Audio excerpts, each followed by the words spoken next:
গঞ্জের উচাখিলা মরিচারচর সড়কের Bailey bridge বিপাকে কয়েক গ্রামের মানুষ। এদিকে রাঙামাটিতে কমেছে বৃষ্টি, পানি নামতে শুরু করায় বাঘাইছড়ির বন্যা পরিস্থিতির উন্নতি হয়েছে। বিস্তারিত জানাতে ময়মনসিংহের ঈশ্বরগঞ্জ থেকে যুক্ত হচ্ছেন সহকর্মী হারুনুর রশিদ ও রাঙামাটি থেকে আছেন জিয়াউর রহমান জুয়েল। শুরুতেই চলে যেতে চাই ময়মনসিংহের হারুনের কাছে। হারুন, বেইলি ব্রিজ ভেঙে যাওয়াতে বিপাকে পড়েছে এখানকার মানুষ, তা নিরসনে আসলে কর্তৃপক্ষ কিভাবে সহায়তা এগিয়ে আসছেন বা কত দ্রুত ব্রিজ নির্মাণে তারা পদক্ষেপ নেবেন?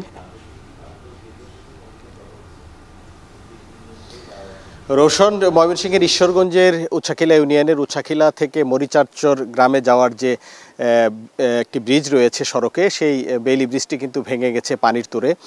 বিশেষ করে প্রবল বর্ষণের কারণে যে বিভিন্ন এলাকার পানি যে ব্রিজটি দিয়ে ব্রহ্মপুত্র নদে যায়, সেই পানির তোরে কিন্তু এই বেইলি ব্রিজের নিচের যে মাটি সরে যাওয়ার কারণে এখানে বৃষ্টি ক্ষতিগ্রস্ত হয় এবং ভেঙে পড়ে, এবং এই ভেঙে যাওয়ার কারণে কিন্তু এই অঞ্চলের মানুষ চরম দুর্ভোগের মধ্যে পড়েছেন। বিশেষ করে মরিচারচর, চরালগি, হাঁসেরালগি, রাজীবপুর, উচ্ছাখিলা গ্রামের হাজার হাজার মানুষের কিন্তু একটি ভোগান্তির কারণ হয়ে দাঁড়িয়েছে এই বেইলি ব্রিজ। এই ব্রিজটি কিন্তু এখানে একটি ছোট কালভার্ট ছিল, সেই কালভার্টটি গত বছরের জুলাই মাসে কিন্তু একইভাবে এই পানির তোরে ভেঙে যায়, এবং ভেঙে যাওয়ার পরে সড়ক ও জনপথ কর্তৃপক্ষ এখানে একটি বেইলি ব্রিজ নির্মাণ করে দেয় মানুষের চলাচলের সুবিধার জন্য। কিন্তু এই ব্রিজটিও কিন্তু এবার ভেঙে পড়ে, এবং এর কারণে কিন্তু এই অঞ্চলের যারা মানুষ, তাদের চলাচলে যেমন সমস্যা হচ্ছে, পণ্য পরিবহনের সমস্যা হচ্ছে, এবং শিক্ষার্থী যারা রয়েছেন তাদের স্কুল কলেজে যাওয়ার জন্যও কিন্তু সমস্যা হচ্ছে। বিশেষ করে এই ব্রিজটির পাশেই রয়েছে একটি প্রাথমিক বিদ্যালয়।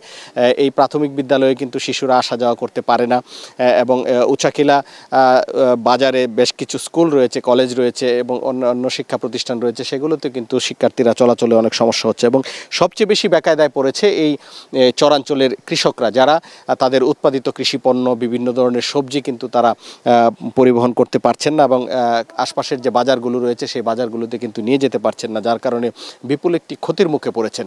তবে এই ব্রিজটি ভেঙে পড়লেও এখন পর্যন্ত কিন্তু সড়ক ও জনপথ বিভাগের পক্ষ থেকে কিন্তু কোনো কার্যকর পদক্ষেপ নেওয়া হয়নি, যার কারণে এলাকার লোকজনের মধ্যেও কিন্তু একটি ক্ষোভ দেখা দিয়েছে। তারা আশা করছেন যে এই ব্রিজটি সড়ক ও জনপথ বিভাগের যারা কর্তৃপক্ষ রয়েছেন তারা এটি পরিদর্শন করবেন এবং এখানে একটি স্থায়ী ব্রিজ নির্মাণের ব্যবস্থা করবেন, সেটি তারা আশা করছেন। কিন্তু এখন পর্যন্ত সড়ক ও জনপথ বিভাগের কোনো টিম এটি পরিদর্শন করেনি।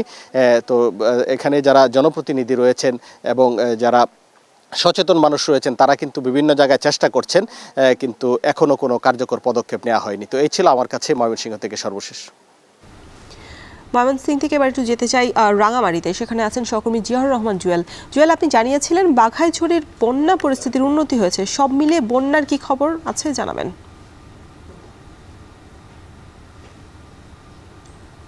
রোশন, এই মুহূর্তে স্বস্তির খবর হলো যে বৃষ্টিপাত না থাকায় গতকাল থেকে যে বাঘাইছড়ি বন্যা দুর্গত যে এলাকা সেখানে পানি নামতে শুরু করেছে, এবং বেশ কিছু এলাকায় এখন পানি আসলে একদম কমে গিয়েছে।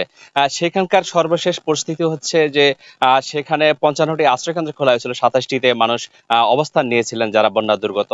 সেখানে 30টি গ্রাম প্লাবিত হয়েছিল। একই সঙ্গে সেখানকার মানুষজনের জন্য যে ত্রাণ তৎপরতা স্থানীয় প্রশাসন সেটি অব্যাহত রেখেছিল।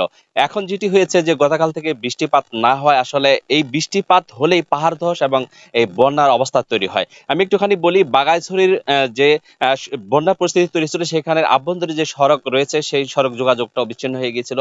সেখানকার 8টি ইউনিয়ন এবং একটি পৌরসভায় আসলে বন্যা প্লাবিত হয়। তার সঙ্গে আরো জেলার আরো অন্তত 5টি উপজেলা আসলে প্লাবিত হয়েছিল। এর মধ্যে রয়েছে নানিয়াচর, লংগদু, কাউখালী, জুরাছড়ি এবং বিলাইছড়ি।